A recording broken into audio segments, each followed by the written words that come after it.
Looking back, I can remember driving my first car and meeting my first date. I remember playing ball as a kid and laying brick as an adult. I remember proposing to my wife and buying my first house.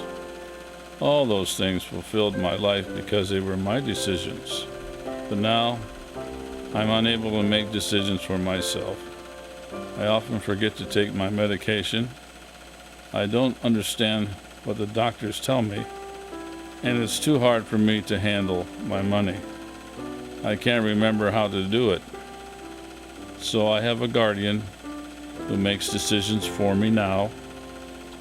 She walks in my shoes. She makes decisions as if she were me. Life hasn't been the same, and sometimes I wish I didn't need a guardian at all. But I know that she has given me the love, care, and patience that I need, and thanks to her, I'm still living as independently as I can. While my mind is fading and my memories growing dim, my guardian has been a bright light to my life. She remembers what the doctors have said and what I would want from them. She remembers what assets I have and what I would want done with them. She remembers when I miss seeing my grandkids, and she helps me go to see them. She remembers me.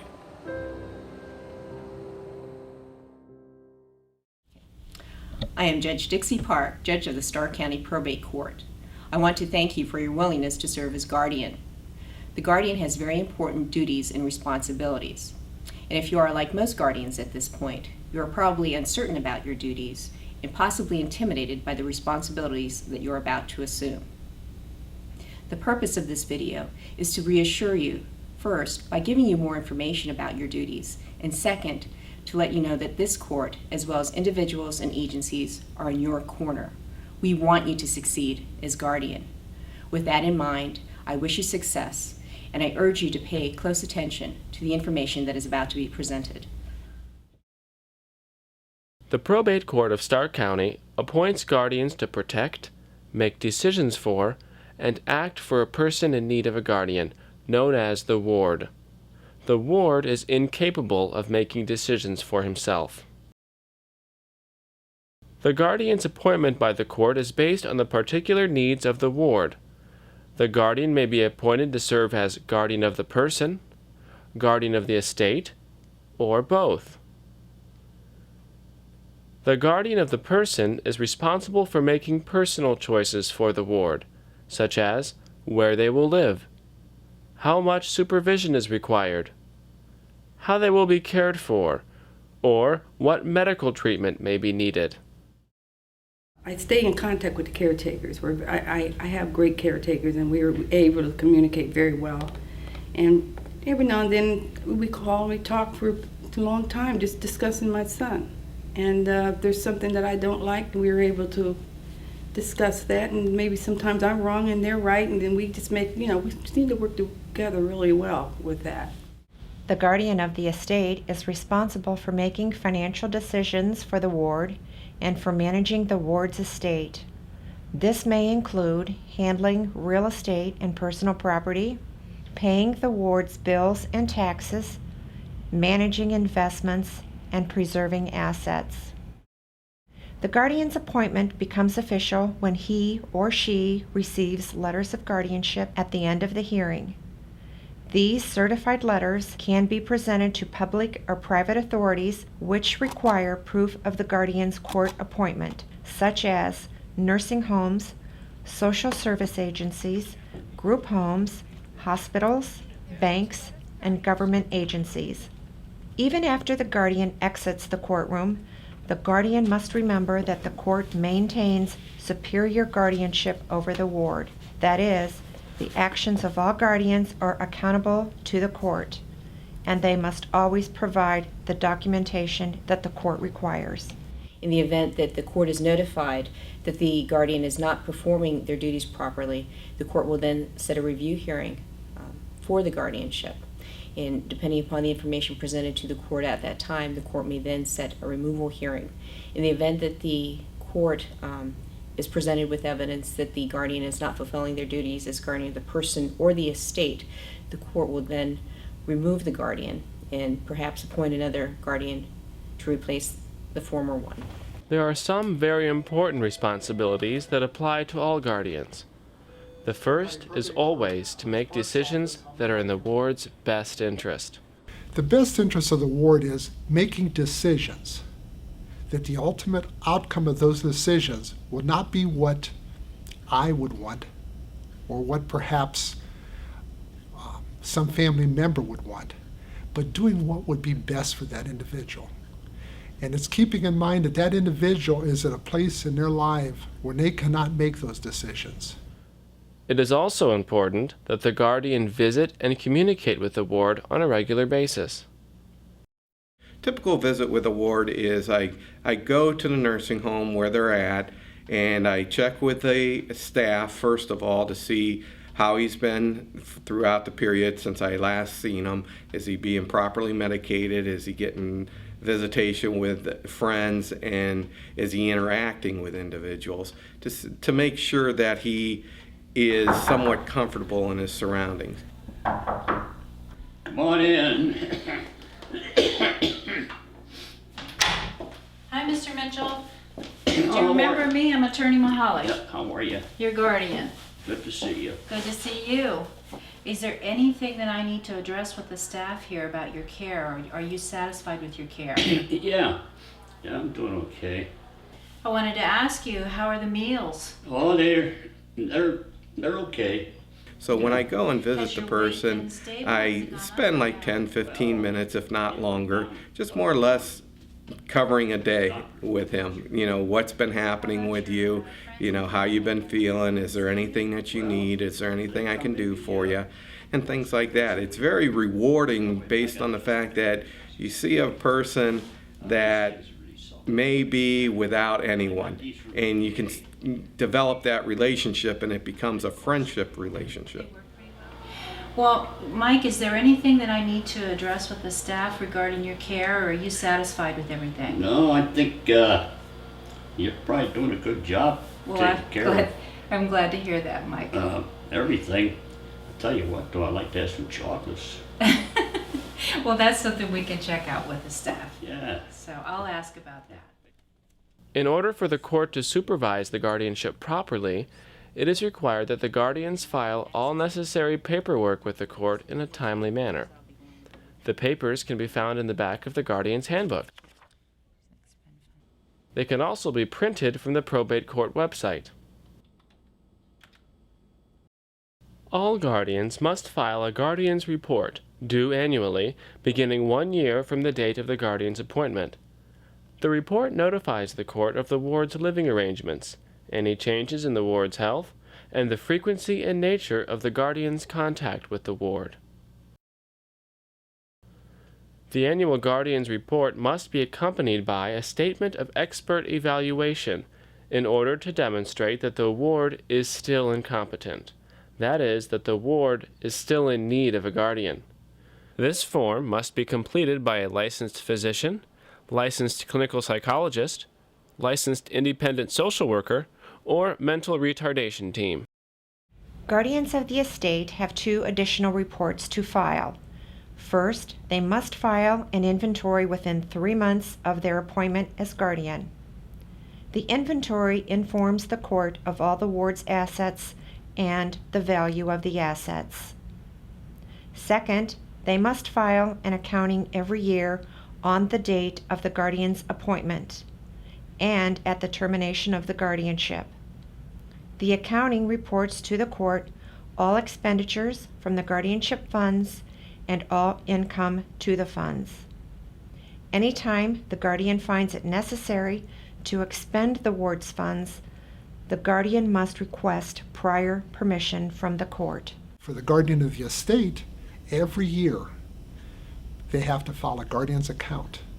They have to show and demonstrate in writing what monies or assets came into their hands.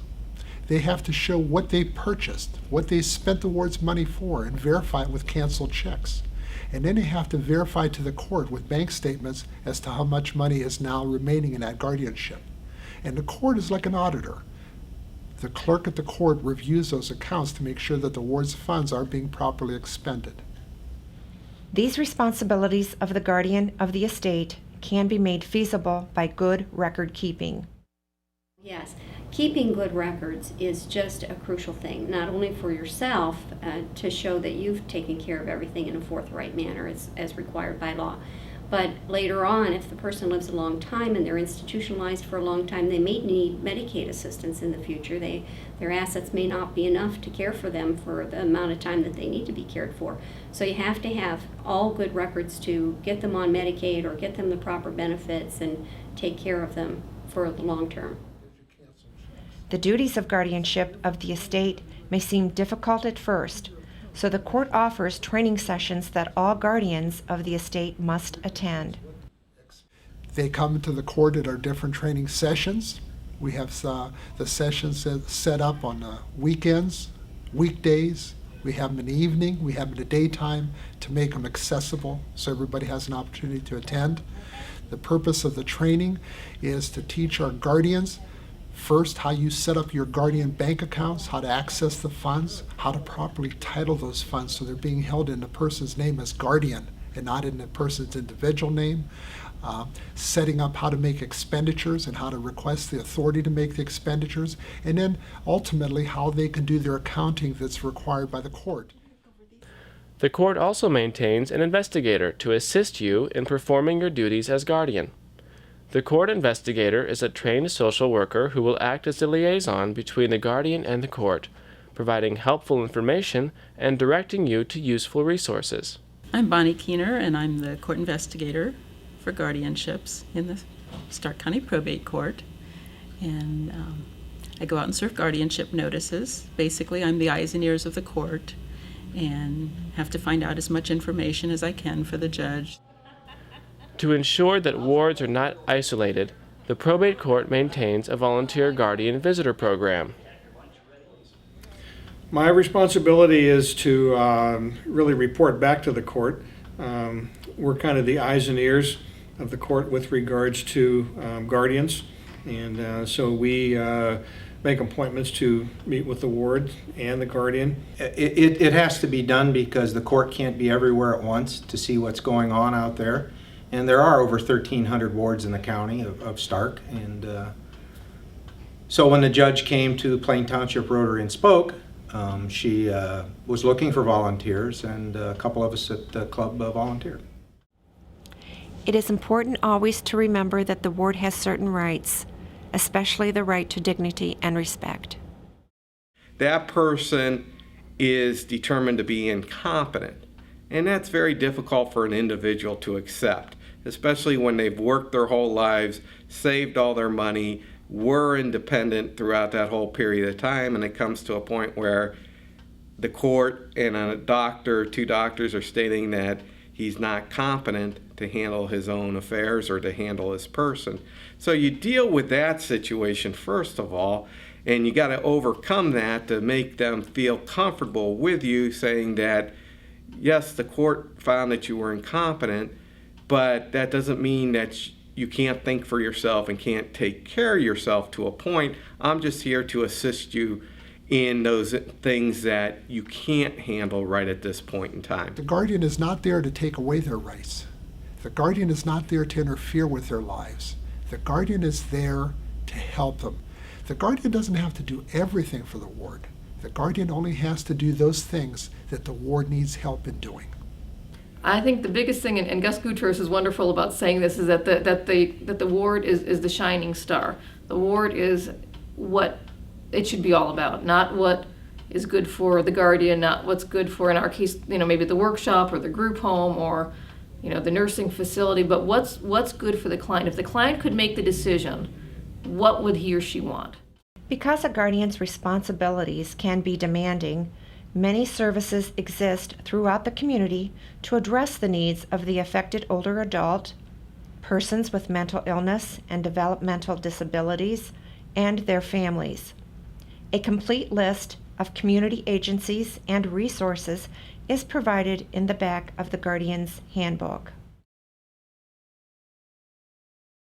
The guardianship ends upon the death of the ward or upon the court's determination that the ward is no longer incompetent. Henceforth, the guardian may no longer pay bills or expend funds, even if the guardian continues to receive bills or checks. Within 30 days of the death of the ward, the guardian must file a notice of death and a final accounting of the ward's funds with the court. Somebody's got to watch over you. You know, there are angels, but you got to have somebody physically here to make sure that people aren't taking advantage of you. The reason why I became a court-appointed guardian is basically I've seen individuals being abused, being taken advantage of financially, and I didn't like that. I mean, my whole reason for becoming attorney initially, and still is to try and help the people out.